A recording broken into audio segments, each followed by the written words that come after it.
Maraming salamat pong muli sa bawat isa na nakakatunghay at tumutunghay pa ng ating Bible study. Maraming salamat pong muli sa mga maagang nagjo-join. Nandiyan na po si Rosela Vanessa Santos, Amalia Milarpis Santos, Lucy Milarpis,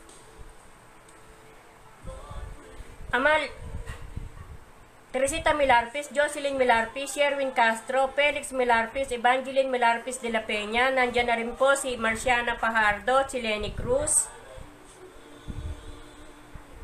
Pasensya na po dun sa una nating video na medyo malabo, kaya po tayo nag-ayos pa muna.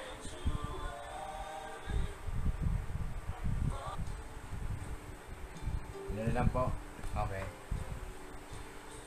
Napagpalang hapon po sa ating lahat. Muli na naman tayo ay dadako po sa ating Bible study online. Purihin po ang Panginoon sa mga buhay po ninyo, mga foundations na parating nangunguna sa ating gawain. At ganoon din po, mapagpalang hapon din po sa lahat po ng makakatunghay ng aming gawain ito. Pagpalain po tayo lahat ng Panginoon. Dahil nga po, meron tayong oras na ipapagkaloob sa pagdinig at pag-aaral po ng salita ng Diyos na ating ginaganap. Kasi nga po ito, kaya nga po ito tinawag na Bible study. Tayo po ay pare-parehong nag-aaral ng salita ng Diyos upang lalo po tayong lumalim sa ating pananampalataya. Kaya nga po yung sa ating request, spiritual growth, para lumaki po yung ating spiritual. Ano po?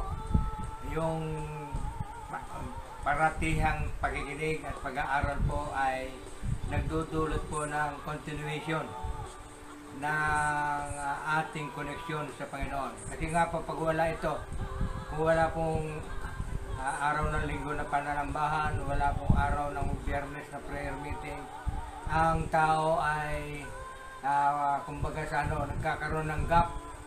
Pero kung dito po sa ating ginaganap na every Sunday, Wednesday, and Friday, ay kahit papano ay naiko-continuous natin yung ating koneksyon, yung ating paglago sa Panginoon sa pamamagitan ng patuloy na pakikinig at pagtunghay ng ating Bible study. Magandang hapon po muli sa inyong lahat. Purihin po ang Diyos sa inyong mga buhay. Kagabi po ay nag-announce po muli ang ating presidente na tayo ay mananatili pa rin sa GCQ pala, GCQ. MGCQ tayo. Tayo? Bulacan? Oo, MGCQ. Modified. Modified na tayo? Sabi ang Bulacan? Metro Manila hindi. Okay. Ang Bulacan pala ay kasama na sa MGCQ. Ang rinig ko kasi kanina, mananatili ang Metro Manila. Yung pala Metro Manila lang ang GCQ. Tayo pala ay MGCQ. Comment lang ho pagka gusto nyo pa rin magkapagpatuloy po yung kasi MGCQ na tayo, tak na marami na pong magiging busy. Comment lang po sa ating gawain kung continue pa rin po yung ating schedule na Sunday, Wednesday, and Friday. Kasi po, kasi nga kung busy na po, kung may busy na po ang lahat, pwede po gagawin na lang naman natin ng isang beses na lamang po sa linggo. At yun ay ayon sa inyong suggestion. Suggestion pa rin po. Purihin po ang Panginoon dahil sa ang ating paksa ngayon ay yung pinamagatan ko po ito ay ang kahalagahan ng tunay na pagsamba. Kahalagahan ng tunay na pagsamba. Samantalang ang nakahanda ko pong susunod na paksa ay ang tunay na pagsamba. Magkadugtong po ito. Kaya nga po, natapos ko po ito kahapon, itong ating paksa ngayon. Pero kanina, nung ako'y mag-uumpisa, ay bigla pong nagpakita sa akin itong isang paksa na sabi, ang tunay na pagsamba. Kaya noumpisahan ko na pong sulatin yon. Sabi ko parang connected dito sa pag-uusapan natin ngayon. Kaya purihin po ang Panginoon sa ating mga buhay kasi nga po yung ating pinag-aaralan. Hindi ko po talaga sa akin ang gagaling. Bigla na lang mo pong itong sumusulpot. Paragay ko ito ay pinagkakaloob sa atin. Para nga po yung ating usapan, ang ating pag-aaral ng salita ng Diyos ay nakasirit para tuloy-tuloy. Ano po? Kasi nga po, sabi ko, ang pag-uusapan natin dito, ang kahalagahan ng tunay na pagsamba, tapos ang susumunod na ang tunay na pagsamba. Purihin po ang Panginoon. Doon po sa ating teksto po ngayon, ating pong pag-aralan ang aklat ng Ikalawang Samuel, chapter 24, beginning 18 to 25. Doon po sa may mga Bible, pwede na po inyong buksan ang inyong Bible sa Ikalawang Samuel. Sa lumang tipan po ito matatagpuan. Ikalawang Samuel, chapter 24, verse 18 to 25. Yung nakabuklat na po, ay pakihanap niyo po. At yung pong wala pong Bible, as usual, kayo po ay sumunod na lamang sa aking pagbasa. At sabi po sa 18, nang araw ring iyon, lumapit si God, G-A-D, pangalan po ito, God, hindi po English ng Diyos, God, kay David at sinabi, si God po, G-A-D, ay isang pong propeta. Para po hindi po tayo maligaw o mamali ng dinig. Lalagyan ko na lang po ng propeta God para hindi po English ng Diyos. Ano po? Si G-A-D, propeta God kay David at sinabi, gumawa kayo ng dambana para kay Yahweh sa giikan ni Arauna. Hindi po Alauna, kundi Arauna. Arauna. Ano po? Ang pronunciation. Sinunod ni David ang utos ni Yahweh. Nang makita ni Arauna na dumarating ang hari kasama ang kanyang mga lingkod, sumalubong siya at nagpatira pa sa harapan niyon. Ano po ang pakay ng kanyang kamahalan at dumalaw sa inyong abang lingkod? Tanong ni Arauna kay Haring David. Sumagot si Haring David, bibilhin ko ang iyong giikan para pagtayuan ng dambana ni Yahweh upang, pasinin niyo po ito, upang mahinto ang salot. Ano po? Hindi na po kailangan bilhin ito. Gamitin na po ninyo sa paghahandog. Tugon naman ni Arauna. Sinabi pa niya, meron po akong mga toro dito. Ito na po ang inyong ihandog. Ang paragos po namang ito at mga pamato ay gawin na ninyong panggatong. Nang maibigay niya ang lahat ng ito, ay idinugtong pa niya, maging kalugod-lugod nawa ang inyong handog kay Yahweh na inyong Diyos. Sabi po ni Arauna. Ngunit, sinabi ng hari, hindi maaari, babayaran ko ito, kapagkat hindi ako naghahandog kay Yahweh nang walang puhunan. Kaya't binayaran ni David ang giikang iyon at ang toro sa halagang 50 siklong pilak. Gumawa nga siya ng dambana at nagdala roon ng handog na susunugin at handog pang kapayapaan. Ang dalangin ni David para sa bansa ay dininig ni Yahweh at tumigil na ang salot. Purihin po ang Panginoon sa ating nabasa at napagpala na po ang kanyang mga salita. Salamat po, Panginoon. Tayo po ay manalangin. Muli, Panginoon, sa banal at makapangyarihang Diyos, kami lumalapit sa iyo. Nagpapasalamat po kami sa bawat isa na ipinagkakaloob mo po sa aming Bible study na ito. Napatuloy nga po, Panginoon, na sila ay nangunguna sa kanilang pagtunghay ng aming gawain.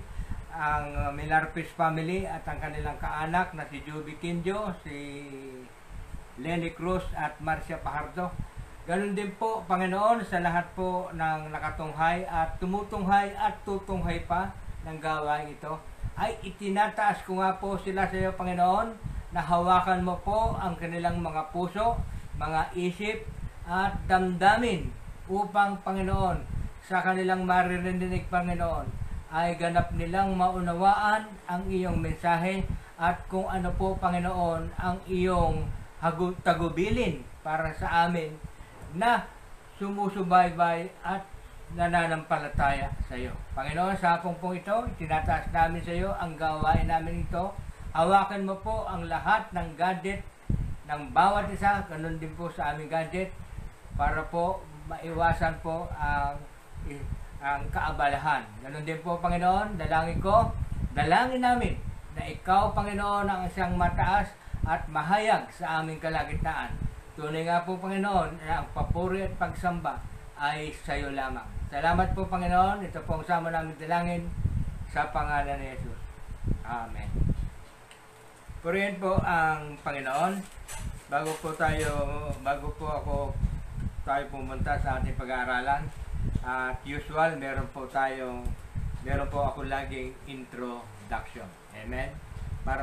Ang introduction po ay para po doon sa ating pag-aaralan. Para meron na po kayong mindset na yung anong pag-aaralan po natin. Sabi po sa aking introduction na inihanda. Sa ating panonood sa mga teatro, alam niyo po yung mga teatro, mga stage, ano po. Pumapalakpak tayo kapag nagugustuhan natin ang performance ng mga gumaganap. Ipinakikita natin ang ating gratitude with applause. Ano po. Sa mga churches, ay kabila ng kabila, yung sabihin, tawag dito, hindi, tawag dito, kabila ng teatro, kaiba sa teatro. Sa mga churches, sabi po, ay kabila ng mga teatro, kabila ng manong ng teatro. Ang Diyos ay ang ating audience. Sa churches, tingnan po, ang Diyos ang ating audience sa ating mga papuri at pagsamba. Huwag nating isipin kung ano ang ating ginagawa at anong pakinabang ang ating nakukuha, kundi ang ating isipin ay kung ang Diyos ay nalulugod sa ating pagsamba. Tingnan niyo po, huwag po natin isipin. Sabihin natin, nagpe-perform tayo sa church, huwag po natin isipin yung ating mapapakinabang o anuman ang ating gagawin papuri. Ang isipin po natin, yung gagandahan natin, isa sa loob natin yung ating pagsamba, yung ayon sa kalooban ng Diyos. Amen? Bukal sa ating puso. Bukal sa ating puso. Ang Diyos ang lumikha ng lahat ng bagay, tao at mga hayop. Bagamat sa lumang tipan, ito ang kanilang ginagawa, ang paghahandog ng mga toro at kambing na kanyang sinabi na hindi na niya kailangan ang mga ito, kundi ang tapat na papuri at pagsamba. Pagsambang maluwag sa kalooban at kasama ng pagsunod. Ang Diyos ay interesado sa sacrifice of the heart, an internal attitude of submission and thanksgiving. Sabi po sa awit, introduction pa lang, may chitas na kagad. Ganyan po ako maganda. Kasi nga po, kumukuha ko po sa sitas kung ano po yung gusto kong ipaliwanag. Kaya derive din po talaga sa Bible ang aking binibitawan sa ating Bible study. Awit 50, verse 9, 10, and 23. Pagka ganito po, lagtaw-lagtaw po yun. Sabi po sa 9, bagaman ang mga toro'y hindi ko na kailangan, maging iyan ang mga kambing at ang iyong kawan. Pagkat aking iyang hayop sa gitna ng kagubatan, maging bakang naglipana sa maraming kaburulan. Pansinin niyo po, yung binabasa kong kita, mula po sa awit, yun po yung aking introduction. Nakuha niyo po, 23. ang parangal na nais ko na sa aking ihahain ay handog ng pasasalamat, pagpupuring walang maliw, akin namang ililigtas ang lahat ng masunurin. Yun po ang sinabi po sa awit chapter 50 verse 9, 10, and 23. Purihin po ang Panginoon. Bibigyan ko po kayo ng background kasi po kung babasahin ko po ang buong chapter 24 ng pangalawang Samuel ay masyado pong mahaba. Kaya kinuha ko na lamang po yung mula 18 hanggang 25. Pero bibigyan ko po kayo ng background. Bakit po kailangang magtayo ni David ng isang dambana at ang nakita niya po yung lupa po ni Arauna. Kasi po, sa umpisa po ng 24 ay nagpa-census si Haring David. Pina-census niya po yung kanyang mga census po, yung ng kanyang mga tauhan o lahat po ng mga Israel, mga taga-Israel. Mula po sa Israel hanggang sa Jerusalem. Ang Israel po kasi ay sa norte, yung po ay sa lugar po ng Nazareth. Ano po?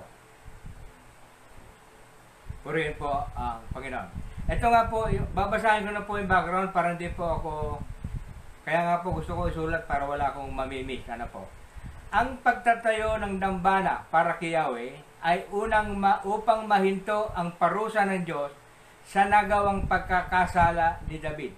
Ipinatala ni Haring David, census, ano po, ang mga Israelita at taga-Juda. Ganyan po.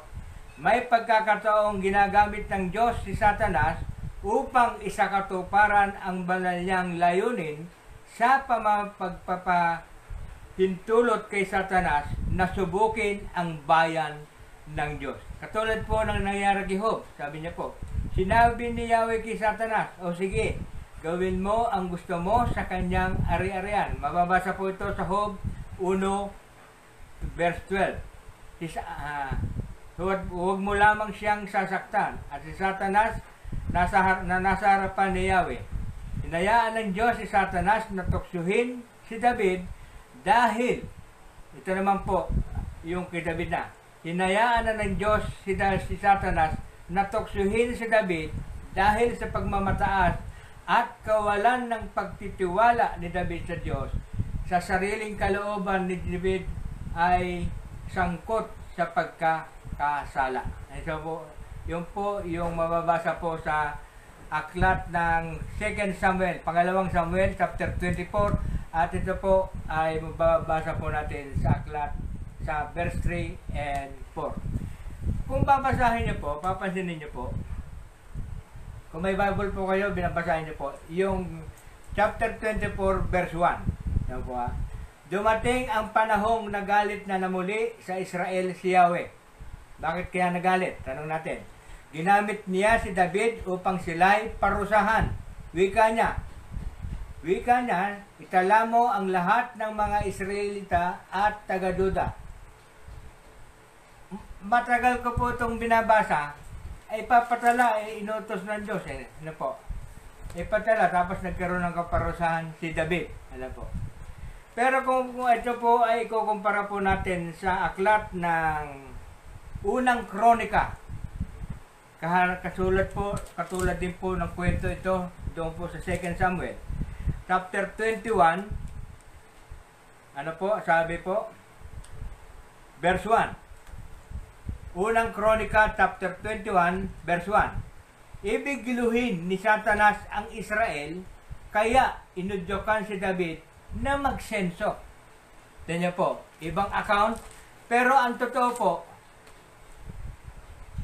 inutusan po ng Diyos si David magpatala, pero hindi po dun sa, hindi kailangan ipatala.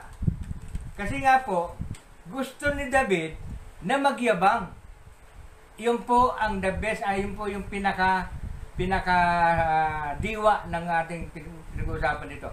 Kaya po nagkaroon ng kaparusahan. Gusto po ni David, before po kasi sa 24, kasi magbabakrit po tayo eh. Nag-backread po ako eh. Sa 23, 22 ng pangalawang Samuel, bago yung 24 na ito pinag-uusapan. Nag-backread po ako eh.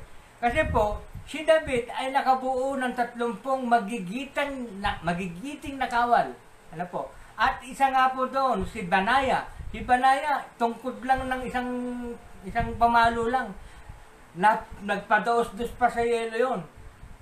Para patayin lang yung leon, kaya niyang patayin.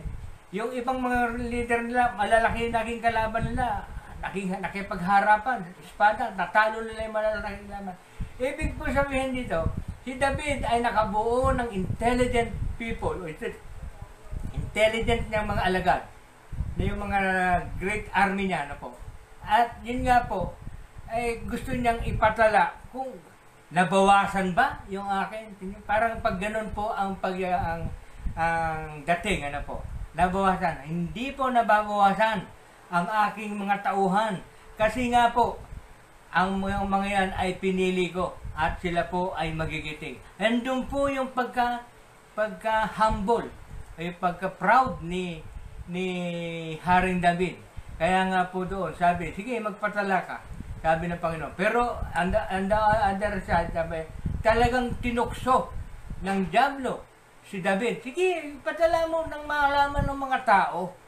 Ano po, di ba proud? Sige, patala mo para malaman ng mga tao na hindi nabawasan ang iyong angkan sa pakikipaglaban sa maraming mga lahi na ipinatataboy ng Panginoon. Kaya nga po doon ay nagkaroon ng pagkakasala. At in this time, so binasa natin, nakita po natin, di ba sabi ko po, take note, sabi ko po, doon sa 24, aklat ng 24, sabi ko, take note, sabi ko, sumagot si David, bibilhin ko ang iyong giikan para pagtayuan ng dambana ni Yahweh upang, ito po sabi ko, take note, upang mahinto ang salot. Kasi nga po, dahil para sa kaparusahan sa nagawa ni David na pagkakasala, ano po, yung kanyang pagkalimot na ang pagtatagumpay nila ay dulot ng Diyos. Hindi po sa magigiting niyang tauhan. Ano po, nakuha niyo na po ay yung punto na kaya nga po dumating. Kaya nga po sabi na dumating po si Haring Gad, si Propeta Gad, ay pinasabi sa kanya ang mga parusang ito. Mamili ka kung alin sa 3 parusang ito ang ibig mong gawin ko sa iyo.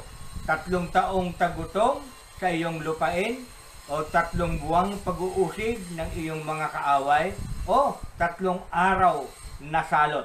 Alin ang gusto niyo para masabi ko sa nagsugo sa akin? Ito po isabi ni Propeta Gad. Ang pinili po ni Yahweh ay ni David ay yung sabi niya, hirap na ang aking kalooban sa nangyaring ito. Yamang mahabagin si Yahweh ay pipiliin ko'y ang tuwirang parusa niya kaysa ako'y mahulog pa sa kamay ng mga tao. Yun nga po, at yung isang anghel po ang nagdala ng salot, at yun po ay bandang huli ay pinigil na rin po ng Panginoong Diyos. At doon po, dahil sa pagkakatigil na yon, nakita po ni David, ni Propeta Gad, yung anghel ng Diyos, sa ibabaw ng lupa ni Arauna. Kaya nga po, yun ang napiling bilhin ni David para pagtayuan ng dambana para po sa pag-aalay para sa kapatawaran ng nagawa niyang kasalanan laban sa Diyos. Amen? Nakuha niyo na po yung background. Kasi po, kung babasahin niyo po yung, ulitin ko lang, babasahin niyo po yung sa 24 verse 1, parang mababaw. Sabi, dumating ang panahong nagalit na muli siya sa Israel si Yahweh, ngunit, si Yahweh, ginamit niya si David upang sila'y parusahan. Wika niya, itala mo ang lahat ng mga Israelita at taga-Juda. Sabi ko, dahil pinatala lang, nagkasala na. Kaya nga po, sa pagbabasa, kailangan po tayo nagbabackread. Bakit po? O kaya cross-reference po tayo para kumpleto po yung basa. Kasi dito mahuhusgahan natin ng Diyos. Sabi, pinatala mo, tapos nagkaroon ng kasalanan na si David. Hindi po.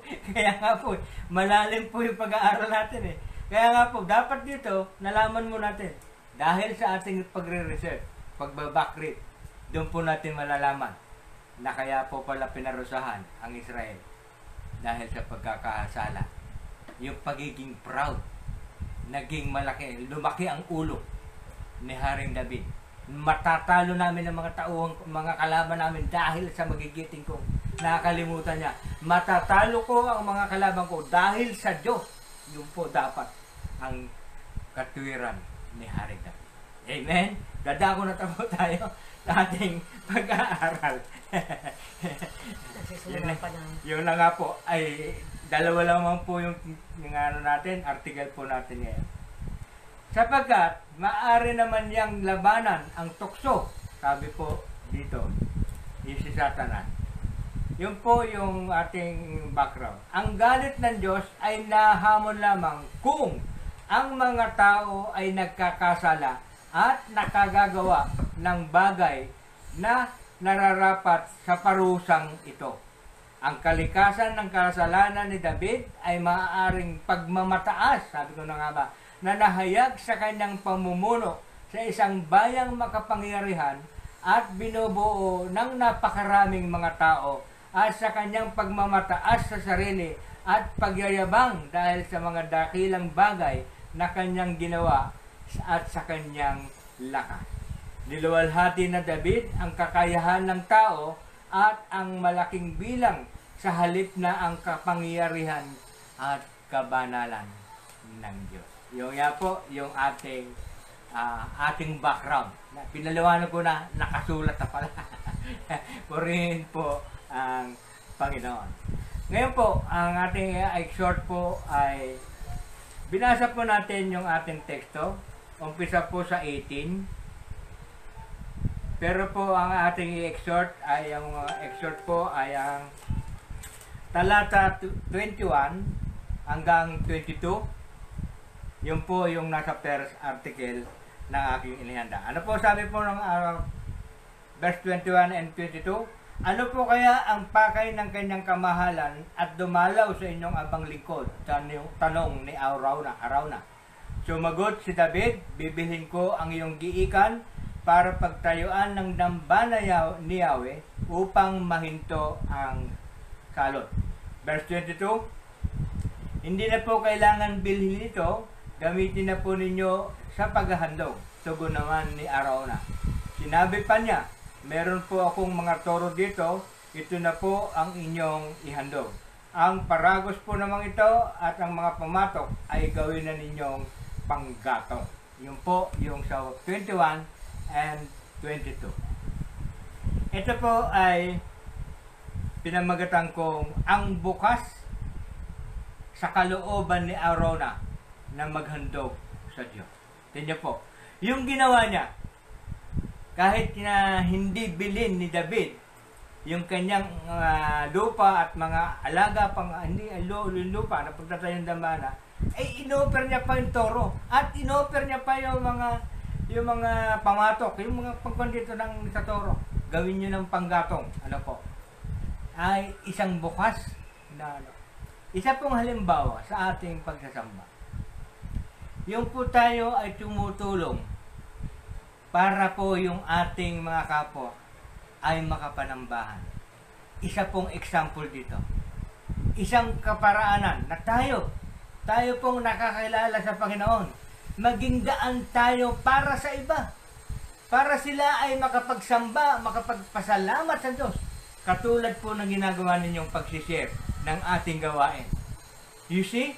Kayo po yung nagiging daan para po yung iba ay makapanambahan at makapagpurit, makapagpasalamat sa Diyos.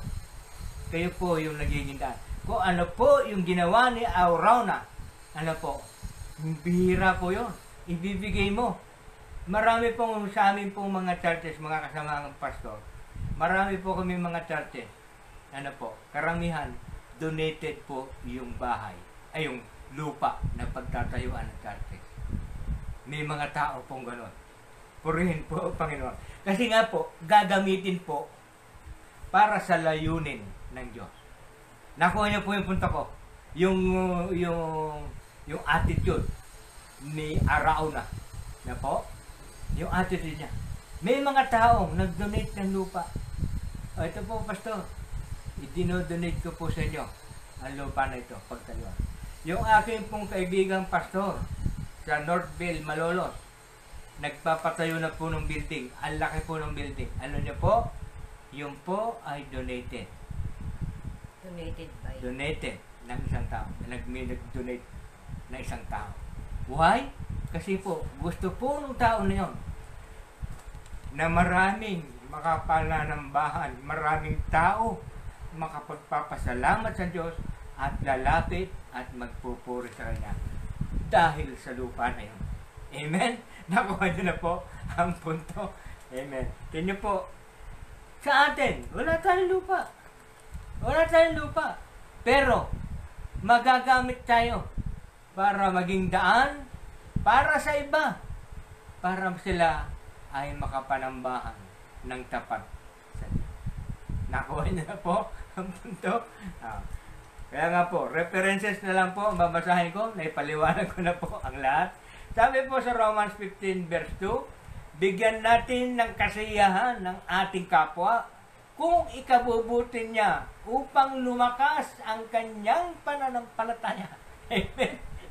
Tignan po, sinasabi po ng Bible na po akma eh. Pasok na pasok. Ano po? Ganon din po sa 1 Corinthians chapter 10, verse 33, ang sinisikap ko na may mabigyang kasiyahan ang lahat ng tao sa bawat ginagawa ko. Hindi ko hinahanap ang sarili kong kapakanan, kundi ano ang kapakanan ng marami upang maligtas sila. Ako po ay guilty. Pagka sinasabi ko po, parang gusto ko na pong tumigil sa gawain. Kasi po, ang iniisip ko naman, yung kaabalahan na ng bawat isa. Pagka tayo po ay nasa MGCQ. Okay. Kaya nga po, lahat po ay magkakatrabaho. Alam po, yung araw ng Miyerkules, hindi na po tayo live, makapagla-live. Pare-pares po tayo. Pero nag-comment na okay lang daw. Kasi wala pang pasok ang estudyante. Kaya nga po, nagigilty po ako doon. Kasi, ito pong gawain na ito, nagiging kaparaanan ko naman. Para sa inyong mga nakikinig. Hindi lamang sa Milarpis Family, kundi po sa lahat ng kanakatunghay. Amen. Na ito po ay kadahilanan ko para kayo at yung maraming tao na makakatunghay nito ay makapunta sa Diyos at makapagpasalamat. Kaya nga po, napakaganda po yung advocacy ni kapatid ni Amalia Milarpis na po. Na siya po yung nag-initiate ng gawain ito. At siya pa rin nata nag-comment na tuloy pa rin daw ang Sunday, Wednesday, and Friday dahil wala pa rin daw pong mga pasok ang mga bata, ang mga estudyante hanggang August. Ay, purihin po ang Panginoon. Kasi po, iniisip ko lang po baka kayo po ay nagiging abala na. Kaya tuloy po tayo. Kaya nga po, ganun din po sa sinabi po sa pangalawang Korinto chapter 8 verse 12, sapagkat kung bukal sa kalooban ang pagbibigay, tatanggapin ng Diyos ang inyong nakayanan. Hindi niya hinihintay na magbigay kayo ng hindi ninyo kaya. Tingnan po, bukal sa loob kay Arauna na ibigay yun eh. Kaya po ang pagpapala kay Arauna po. Ganun din po ang gawin ninyo. Gawin nyo po, kayo ay maging daan ng pagpapala ng mga tao upang sila'y makapagpasalamat sa Diyos at magpuri para kayo po ay pasaganahin niya. Amen? May pangako po yun. Ako po, ayoko lang pong magsabi. Ayoko lang pong magsabi. Lubos po ako nagpapasalamat. Bagamat hanggang ngayon, namumupahan pa rin kami ng bahay. Alam ko na merong nitong gantimpala sa akin. Hindi lamang dito sa lupa. Alam ko. Alam naman natin eh. Sabi ng Bible, lahat ng gumaganap sa kalooban ng Panginoon may gantimpala pagdating ng panahon. Hindi man lang dito sa buhay na ito, pero sa kabila, meron po tayong putong na corona. Pero dito po, nakakaramdam ako ng hindi kami nagkakulang. Hindi kami nagkukulang. Amen? Eh, ganit kasi na lang yung trabaho ni Sherwin. Ano po?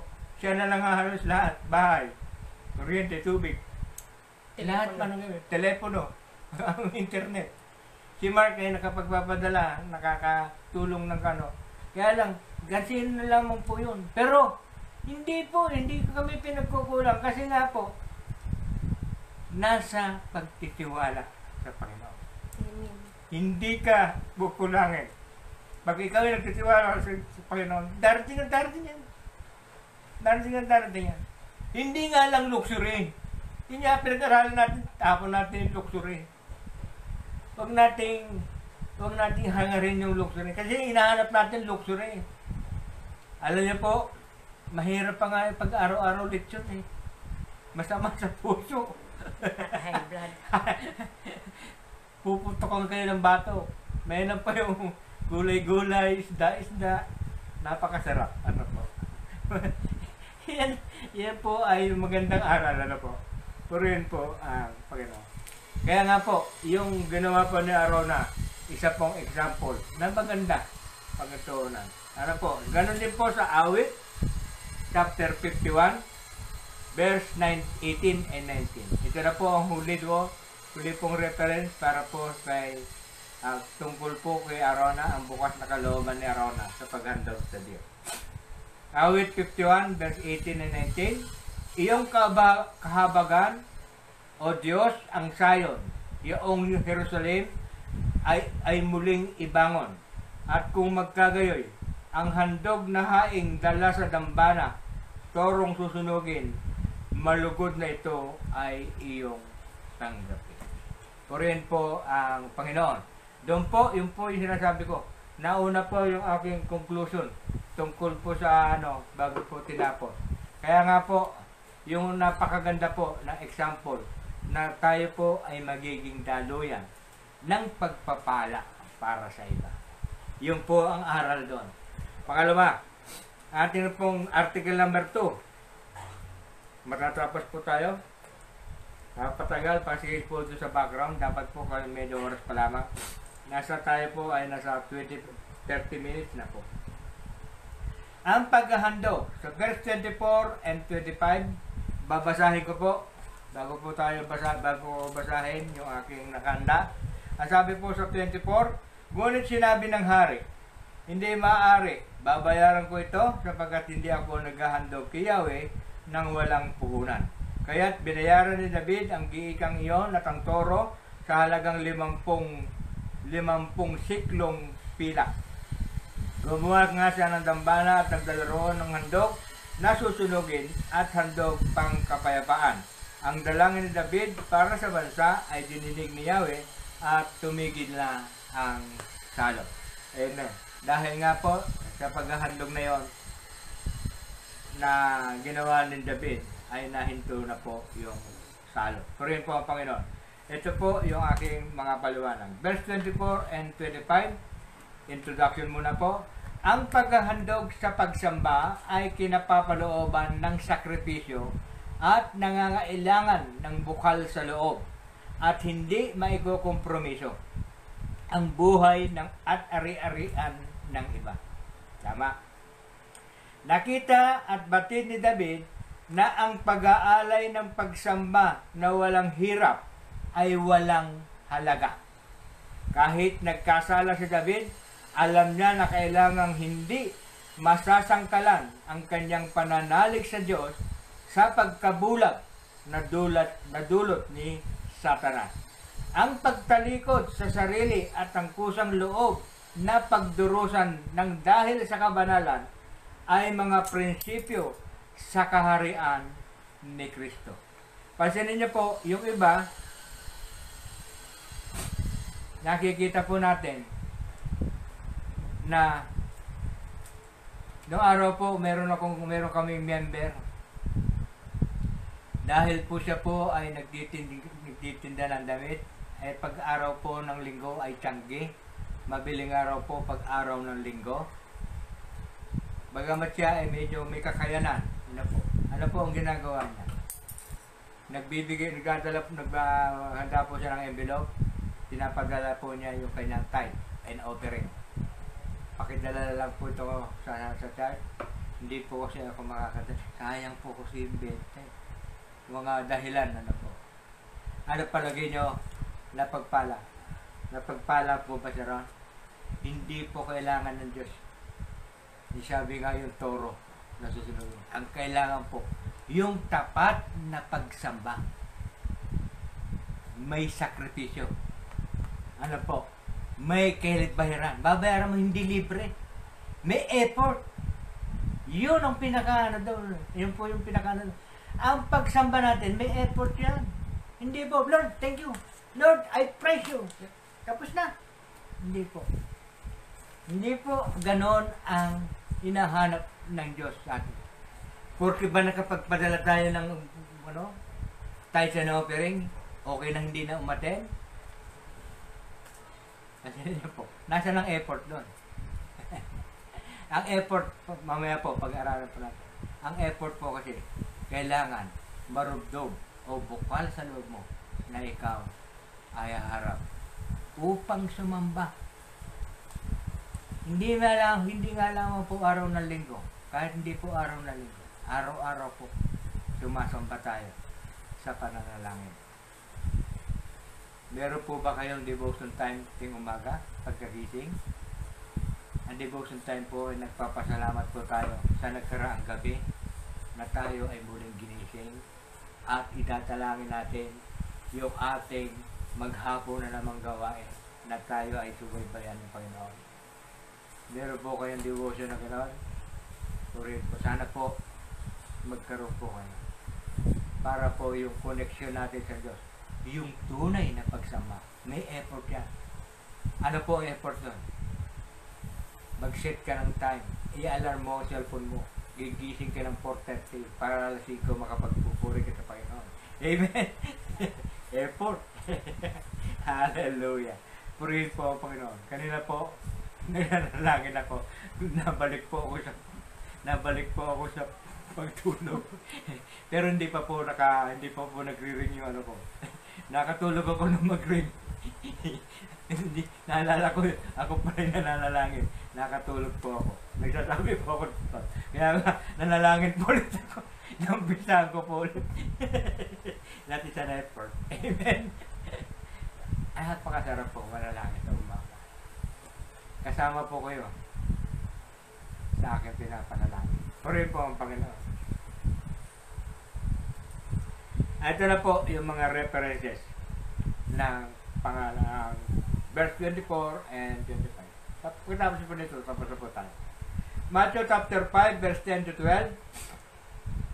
Mapalad ang mga pinag-uusig dahil sa kanilang pagsunod sa kalooban ng Diyos. Sapagkat, tignan niyo po, may effort eh. Sapagkat makakasama sila sa kaharian ng Diyos. Mapalad kayo kapag dahil sa akin inaalimura kayo ng mga tao, pinag-uusig at pinagwiwikaan ng lahat ng uri ng kasamaan na pawang kasinungalingan. Magdiwang kayo at magalak sapagkat malaki ang inyong gantimpala sa langit, gayon din ang ginawa ng mga tao sa mga propetang nauna sa inyo. Amen? Meron po silang background, yung mga propeta. Kasi nga po sila ay tapat na naglingkod sa Diyos. Ganon din po sa Marcos chapter 8:34, pinalapit ni Jesus ang mga tao, pati ang kanyang mga alagad, at sinabi, kung ibig ni namang sumunod sa akin, limutin niya ang ukol sa kanyang sarili, pasanin ang kanyang krus, at sumunod sa akin. Napapansin ko pag Holy Week, may mga tao nagpapasa ng cross. Hindi po ito. Ina-apply po nilang literal. Hindi po katanggap-tanggap sa Diyos. Yung nagpapasampo ng cross. Why? Katulad po ni David. Nagyayabang lang. Pakitang tao. Hindi po ganon. Kasi nga po, ang Diyos lang ang dapat gumawa. At tapos na po noon. Hindi na po inuulit taon-taon. Purihin po ang Panginoon. Mali po yun. Mali na po yun.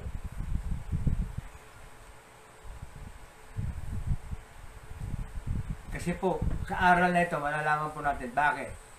Si David, nagpatala lang eh. Yun nga po. Ngayon, sabihin mo, nagpasal ako ng cross para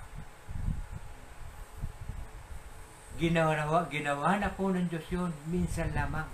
Tayo po, ang gagawin na po lang po natin, tanggapin siya, magsisi sa kasalanan, tanggapin siya bilang Panginoon. Tapos, hindi mo na kailangan taon-taon magpapasal ng cross. Yun po ang gusto ng Diyos. Purihin po, Panginoon. Para naman po kayo malinawan. Nagpapagod lamang po kayo. Wala pong katuturan yan. Amen? Sana po, makarating ito doon po sa mga gumagawa nun. Kung ayaw nilang makinig, sige. Sige. Magpagod lang kayo. Pero sinasabi ko, wala pong katuturan yung ginagawa ninyo. Kapalit lang yan. Magsisi kayo sa kasalanan nyo. Tanggapin nyo po ang Panginoong Jesucristo sa inyong buhay. Magbago kayo ng takbo ng inyong lakad sa pamumuhay. Tapos, abangan nyo na po yung putong ito. Ganun lang po kasimple yun. Purihin po ang Panginoon. Sabi nga po sa Isaiah, ito po, sa inyo po, Isaiah 1:13 and 15. Huwag na kayong maghahandog ng paimbabaw. Inyo po. Nasusuklam ako sa usok na yan. Nababagot na ako sa inyong pagtitipon kung pista ng bagong buwan at araw ng pamamahinga. Dahil sa pananatili ninyo sa inyong kasalanan, labis akong nasusuklam sa inyong pagdiriwang ng bagong buwan at iba pang kapistahan. Suyang-suya na ako sa mga iyan at hindi ko na matatagalan. Ang Diyos po nagsasabi rito. Kapag kayo'y tumawag sa akin, ibabaling ko sa malayo ang aking mukha, hindi ko kayo papansinin, kahit na kayo'y manalangin ng manalangin, hindi ko kayo pakikinggan, sapagkat marami kayong inutang na buhay. You see? Magbasa-basa po tayo ng Bible. Para malaman po natin, hindi tayo magpapagod. Ang tunay na pagsamba. Hindi po ako galit. Binibigyan ko lamang po ng din. Amen. Para malinaw. Ano po? Ayaw na po ng Diyos yun eh. Bakit po? Bakit po? Dumating po sa atin sa punto ito. Sundan mo man ito pan, okay yun. Order sa kanila yun. Sa atin, bakit po? Binigyan na nga po sa atin ng Panginoon Diyos eh. Ang Panginoon Diyos ang kanyang anak eh. Ang Panginoong Jesucristo eh. Tapos gagayahin natin yung ginawa ni Kristo, magpapasa ng cross. Di ba? See? Andito na nga eh. Binigay na nga yung kapatawaran. John 3:16. 3:24. Tayo po ay justified and sanctified by the blood of Jesus. Yan lamang po eh. Hindi na po kailangan. Purihin po ang Panginoon. Praise God. Hallelujah. Apakadali po na salvation natin ngayon eh. Hindi po katulad noon. Noon kasi po, di ba sabi ko, kung kaugalian po ng araw-araw po tayo magano, ubos po ng toro at mga baka. Sa dami ng kasalanan ng tao. Bawat kasalanan, isang baka. Ang dami natin. 115 million na tayo ngayon. Di 115 million na baka pinapatay araw-araw. Isip-isip. Purihin po ang Panginoon. Ayaw ko manermon. Naalala ko, Bible study nga pala. Purihin po ang Panginoon. Awit 143, verse 10. Ikaw ang aking Diyos. Ako ay turuan na aking masunod ang iyong kalooban. Yun, hingin natin sa Diyos. Ano po ba ang gusto niyo po, Panginoon? Di ba napag-aralan natin ng nakaraan? Yung may paggalang na paglapit. Yung hindi natin inuutosan. Ang Diyos. Hilingin po natin, turuan niya tayo. Turuan na aking masunod ang iyong kalooban. Ang espiritu mo ay maging aking tanglaw sa aking paglakad sa ligtas na daan. Amen.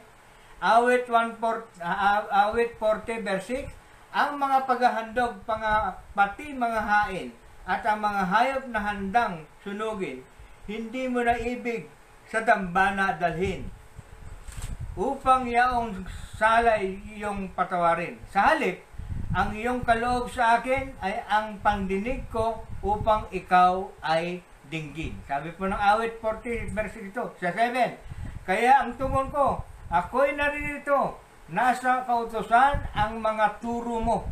Amen? Kaya nga magbasa-basa po tayo Ang nais ko'y sundi iyong kalooban, aking itatago sa puso ang aral. Amen? Alagaan po natin yun. Pag ating pong narinig, ating pong nabasa, alagaan po natin yun. Isa pa umuhay po natin yun. Yun po ang ibig sabihin nito. And the last, sabi po, ang tunay na paghandog. Sabi po sa Roma chapter 12, dito po na tayo magtatapos. Chapter 12, verse 1, kaya nga, mga kapatid, alang-alang sa masaganang habag ng Diyos sa atin, sabi po ni Pablo, ako'y namamanhik sa inyo, ialay ninyo ang inyong sarili bilang handog na buhay, banal at kalugod-lugod sa Kanya. Ito ang karapat-dapat na pagsamba ninyo sa Diyos. Amen? Tingnan po, ialay nyo ang inyong sarili bilang handog na buhay, banal at kalugod-lugod sa Kanya. Ito po ang karapat-dapat na pagsamba natin. Purihin po ang Panginoon. Nadako na po tayo sa conclusion. English lang po ito. Hindi ko na po, mas maganda po kung English para direkta. May tatagulogin ko, malayo mapapalayo. Mas maganda po sa English. At alam ko naman po ay lahat po ay may understanding tungkol sa English. Sabi po sa awit 46 verse 10, binasa ko po sa Bible ko ito, hindi po ito ang salta. Pero kung babasahin niyo po sa NIV, mas malapit po. Mas maganda. Sabi po, be still and know that I am God. I will be exalted among the nations. I will be exalted in the earth. Ito po ay sa awit 46 verse 10. Sa NIV niyo po babasahin. Iyon po ang inyong matatabayan. Sabi po roon, there are four ways to do that is to meditate on. Number 1, meditate on His many attributes. Ano po yung many attributes? Exalt God, for He is faithful, eternal, all-knowing, just, unchangeable, gracious, holy, merciful, long-suffering, impartial, and infinite. That is His attributes. Meditate also on His perfectness. Our God is perfect. Exalt God that He is powerful, almighty, personal, righteous, unsearchable, wise, triune, accessible, self-existent, glorious, and compassionate. Also, meditate on and contemplate on His name. Ano po ang on His name? Exalt God, for He is Creator. He is love. He is Redeemer. He is Shepherd. He is Teacher. He is I am. And He is the Mighty One. Amen. Also, to meditate on His dwell on His identity. Una po, His many attributes, our God perfectness, contemplate on His names, and the fourth is, dwell on His identity. Ano po ang identity niya? God is our shield. God is our stronghold. God is our light. God is our strength. God is our provider. God is our rescuer. God is our sustainer. And God is our fortress. Amen? Amen. So, ito yung pinaka-bold ng conclusion. So, our part is to meditate on His many attributes. Binasa po natin. 1. Acknowledge His perfection. Number 2. Contemplate on His name and dwell on His identity. Amen? Praise the Lord. Kaya nga po, sabi, adore Him, respect Him, honor Him, love Him, exalt Him, our Almighty God, and use the rest of your life getting ready to worship our awesome God, awesome God forever. Masabi. awesome God forever. Sabi po sa awit, tinatapos ko po rin sa awit, 150 verse 6, at ito na po ang huling aking banggit sa ating pag-aaral. Let everything that has breath praise the Lord. Amen. Amen. Praise God. Purihin po ang Panginoon. Purihin po. Dako na po tayo sa ating panalangin. Praise God. Tunay nga na napakabuti ng ating Panginoon sapagkat binibigyan tayo ng panahon, ng oras upang mapagbulay-bulayan ang kanyang banal na salita. Doon po sa sinabi ni Pastor na kami ay hindi nagkukulang, may comment po ang aking kapatid na si Amalia Milarpi Santos. Ang sabi niya ay, at ito po sana ay mai-apply natin sa bawat isa. When God orders, He pays. Hindi po mawawalan ng kabuluhan ang ginagawa para sa kaharian ng Diyos. Ang Diyos na gumawa ng langit at lupa, ang patuloy na magpapala sa inyong pamilya. Amen. Ito po ay para sa ating lahat na nagpapagal sa pag-aaral ng salita ng Diyos at mananangan po tayo lagi sa kanyang mga pangako. Praise God. Dadako tayong muli po sa ating panalangin. Muli po nating itataas sa panalangin yung ating mga kaibigan, kaanak na nagkakaroon po ng karamdaman. Ito po ay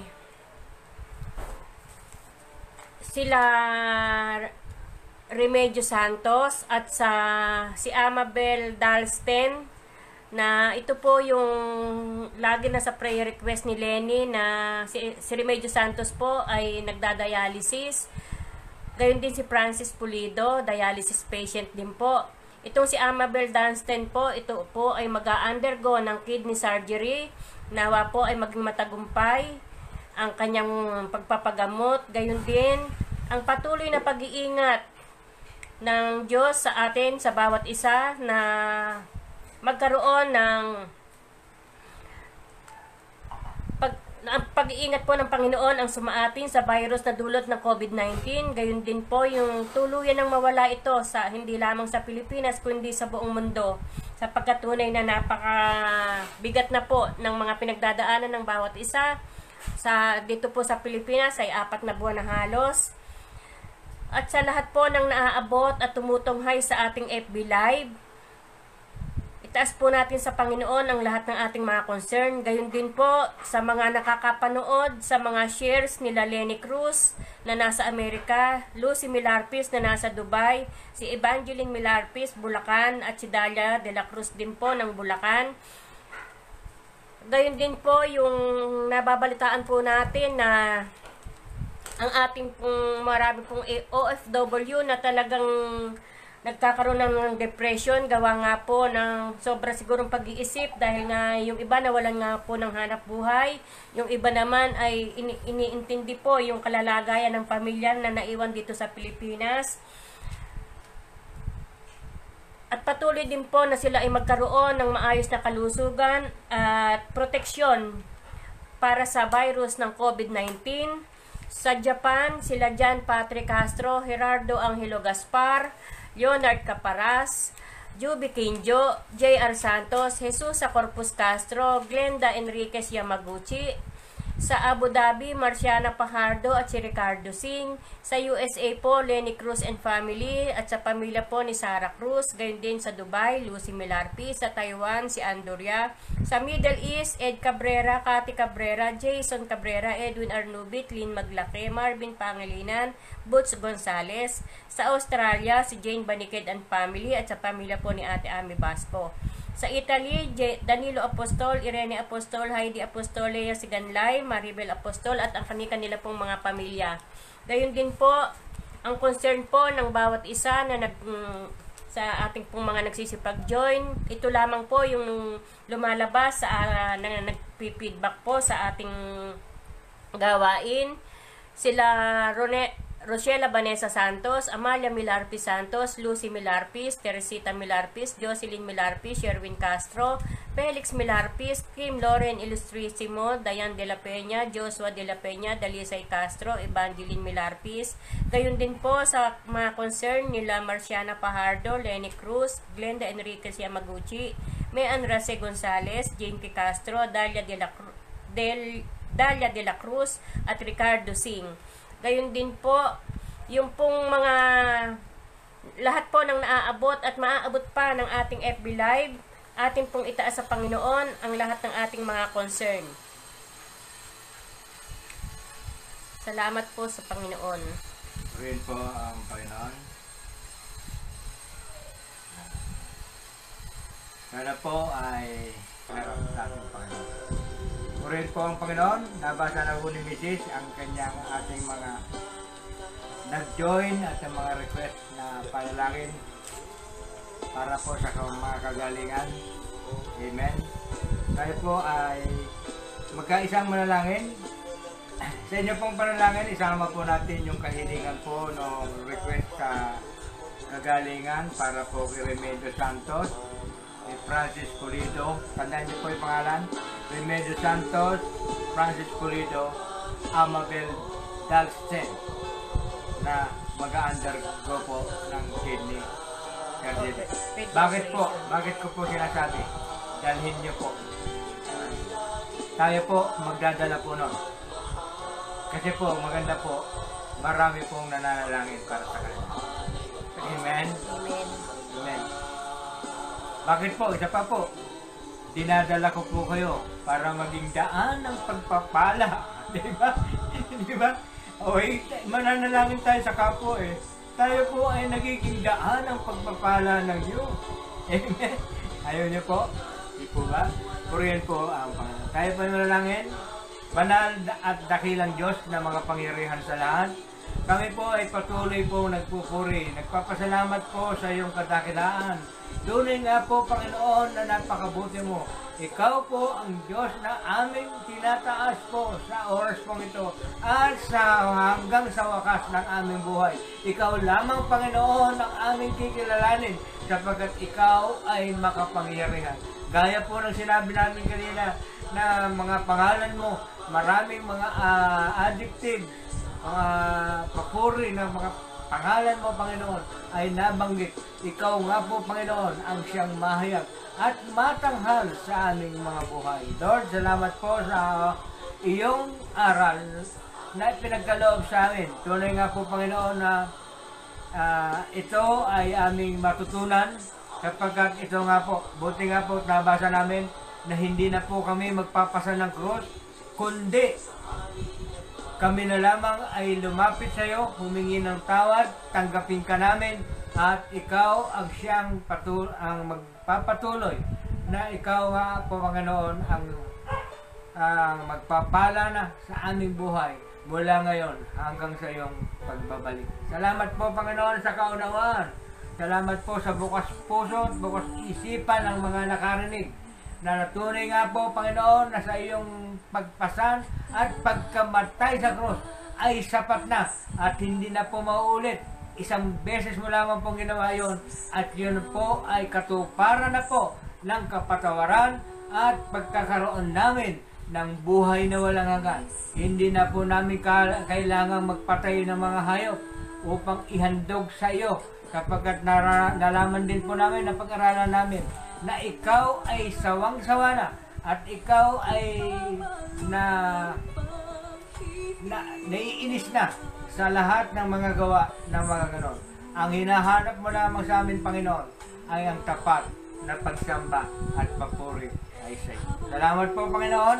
Muli, Panginoon, sa araw pong ito, sa lahat po ng nakatunghay, sa lahat po ng tumutunghay at tutunghay pa ng gawain ito, ay itinataas ko nga po sila sa iyo, Panginoon. Gayon din po particularly ang foundation ng aming gawain ito, ang Milarpis family, sa pangunguna po ni Nanay Bella Pangilinan Milarpis. At ganon din po sa kanyang mga anak, mga apo, at mga manugang. Ganon din po, Panginoon, sa mga kaanak nilang nakakasama sa foundation, si Juby Quindio, kay Lenny Cruz at kay Marcia Fajardo, na nasa Abu Dhabi. Panginoon, salamat po sa iyong kabutihan. Dalangin ko po, Panginoon, at dinataas ko nga po, Panginoon, sila sa iyo, na tunay nga po, Panginoon, na sa kanilang pong pananampalataya at pagtunghay at pagsusubaybay ng aming Embilay. Nakikita mo po, Panginoon, ang kanilang mga puso. Ganun din po, Panginoon, ang kanilang mga kaisipan, ang kanilang mga damdamin, Panginoon. Nawa, Panginoon, ay abutin mo po ang kanilang masamyong hain ng pagsamba at pananalangin sa iyo, Panginoon. Tanggapin mo po ang kanilang pananalig at matapat na pagsunod sa iyong mga utos. Lord, sa hapong pong ito, itinataas ko din po, Panginoon, ang kanilang mga kalusugan. Dagdagan mo po ang kanilang mga kalakasan. Dagdagan mo po ang mga pagpapala na kanilang matatanggap. Ganon din po, Panginoon, ang pagpapala sa kanilang mga iniisip na trabaho, iniisip na hanap buhay. Bigyan mo nga po, Panginoon, sila ng mga hanap buhay upang, Panginoon, hindi po sila magkasala dahil sa kahirapan. Bigyan mo po sila ng kanilang ikahanap buhay upang sila nga po, Panginoon, ay makapagpasalamat sa iyo at makapagpuri ng may katapat na kalooban sa dahil sa iyong pagpapala. Lord, salamat po. At ngayon pa lamang ay tinatanggap na po namin ang iyong pagpapala para doon po sa mga walang trabaho, kay Rolando Santos, kay Dali Castro, kay Rodolfo Milarpis, kay anak ni Ann Cabrera. sa lahat po, kay Ann Cabrera, sa anak po ni Amalia na si Robbie. Ganon din po, Panginoon, kay Amalia na hindi na makapagtuturo ng physical, na pagtuturo sa nursery, Panginoon.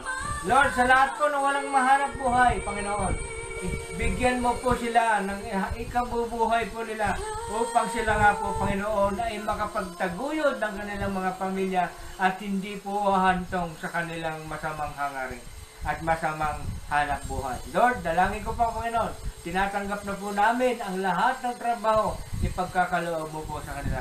Ganon din po, Panginoon, ang kanilang mga kalusugan. Dagdagan mo po ang kagalingan. Sino man po sa kanilang may mga karamdaman ay magkaroon na po ng kagalingan, Panginoon. At ganoon din po, Panginoon, sa aming tinataas namin sa iyo na humihingi po ng prayer request kay Milagros Santos, kay Jojo Pulido, Panginoon, at Remedios Santos, at kay Amabel Darsten, at kay Francis Pulido na dumadanas po ng dialysis po, Panginoon. Lord, Panginoon, hindi po kami magsasawa na itaas po sila sa iyo, Panginoon. Bagamat sa araw-araw ng aming Bible study, lagi po namin silang itinataas sa iyo. Hindi po kami magsasawa sa iyo ng paghihiling ng kagalingan nila hanggat hindi po sila perfectly at makakabalik sa normal na kanilang karamdaman. Patuloy po namin silang itataas sa iyo, Panginoon, upang patuloy din po kami makapagpapasalamat. Lord, alam ko po, Panginoon, by this time, You heal them in the name of Jesus. In Jesus' name, they are healed in the name of Jesus. Hallelujah, hallelujah, hallelujah. Uli, Panginoon, nagpapasalamat po kami sa kagalingan na ipagkakalob mo po sa kanila. Lord, dinggin mo po ang kanilang daing, Panginoon. Dinggin mo po ang kanilang pangangailangan. Abutin mo po, Panginoon, ang kanilang mga karamdaman. Tunay nga po, Panginoon, na sa kanila pa lamang paghiling, naroon na po ang kanilang pananalig na ikaw nga po ang dakilang Diyos na manggagamot at wala pong imposible sa iyo, ang kagalingan ay mapapasa kanila. Salamat po, Panginoon. Patuloy po namin itinataas sa iyo ang lahat po ng nakatunghay at tumutunghay ng aming Bible study ay pagpalain mo po at abutin mo po ang kanilang pangangailangan. Lord, dalangin ko rin po, Panginoon, ang mga namumuno, ang mga OFW na nabanggit po, Panginoon, ng aking may bahay na nasa Japan sa panguna po ng aking apong si John Patrick Castro at ang kanyang mga kasama. Ganoon din po, Panginoon, ang mga nasa Abu Dhabi, sa Dubai, Panginoon, sa Japan, sa Australia, sa Italy, ganoon din po sa Taiwan, Panginoon, at sa Middle East. Dalangin ko po, Panginoon, ang lahat ng itong nabanggit ng OFW ay abutin mo nga po, Panginoon, ang kanilang mga kalusugan, bigyan mo po sila ng kalakasan, ganoon din po ng pagpapalang material. Lord, sila po ay umaasa rin sa iyo, sapagkat tunay nga po, Panginoon, na ikaw ang Diyos na makapangyarihan at walang hindi mapangyayari sa iyo, Panginoon. Dalangin ko rin po, Panginoon, ang lahat po ng namumuno ng aming bansa, sa pangunguna po ni aming Presidente Rodrigo Roa Duterte, ganoon din po, Panginoon, sa aming Governor Daniel Fernando, Vice Governor Willie C. Alvarado, at sa lahat po ng board members, lahat po ng department heads ng Kapitolyo at mga empleyado po nito, particularly, Panginoon, sa accounting office, sa pangunguna po ni Ma'am Marites Prinal at si Ate Merly de Belen Paulino. Batid mo po at hindi po lingid sa iyo. Ang lahat po ng empleyado ito ay patuloy ko po itinataas sa iyo. Bigyan mo po sila ng pagpapala, bigyan mo po sila ng kalakasan, kalusugan, at ganun din po kaligtasan sa COVID-19. Salamat po sa iyong kabutihan, sa pagpapala sa bawat isa. At ganun din po, Panginoon, na magwawakas kami na ikaw ay aming itataas sa hapong ito at sa araw-araw ng aming buhay. Kami po ay magpupurit, magpapasalamat sa iyo. Sa iyo po ang kadakilaan, kalwalatian, magpakailanman. Ito po ang sama namin dalangin sa pangalan ni Jesus. Amen. Amen. Amen. Praise God.